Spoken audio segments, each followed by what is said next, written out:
రాజ్యాంగ నిర్మాత doctor BR Ambedkar ఆలోచన విధానాలను ప్రతి ఒక్కరికి చేరేలా పనిచేయాలని డాక్టర్ ఆర్ఎస్ ప్రవీణ్ కుమార్ పిలుపునిచ్చారు. రామడుగు మండలం షానగర్ గ్రామంలో అంబేద్కర్ విగ్రహావిష్కరణ చేశారు. మహిళల సమానత్వం కోసం డాక్టర్ బిఆర్ అంబేద్కర్ కృషి చేశారని తెలిపారు. విగ్రహావిష్కరణ కార్యక్రమంలో మాజీ ఎమ్మెల్యే శుంకె రవిశంకర్, బీఆర్ఎస్ నాయకులు, స్వేరో నాయకులు పాల్గొన్నారు. అంబేద్కర్ గారు ఒక కులానికో ఒక మతానికో పరిమితం కాదు, అన్ని వర్గాలకు, మరి ముఖ్యంగా ఈ రోజు మహిళలు ఆత్మ గౌరవంతో ఈ భారతదేశంలో బతుకుతున్నారంటే ఆనాడు 1950 సంవత్సరంలో ఆ మహనీయుడు ఎంత పోరాటం చేసిండంటే ఇక మాటల్లో వివరించలేము.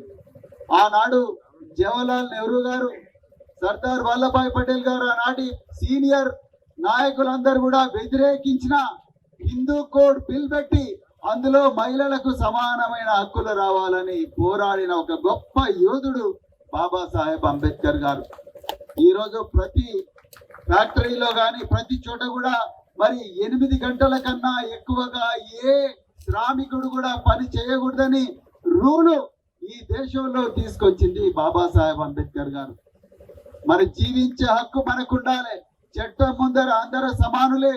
అంటరానితనం ఒక నేరం. మనుషులందరూ సమానమే. ఎస్సీలైనా, ఎస్టీలైనా, బీసీలైనా, మైనారిటీలైనా, అగ్రవర్ణాలైనా అందరూ మనుషులే అని చెప్పి ఒక గొప్ప మానవతా విలువలను ఈ దేశానికి ఇచ్చిన గొప్ప దార్శనికుడు, మానవతావాది డాక్టర్ బిఆర్ అంబేద్కర్ గారు.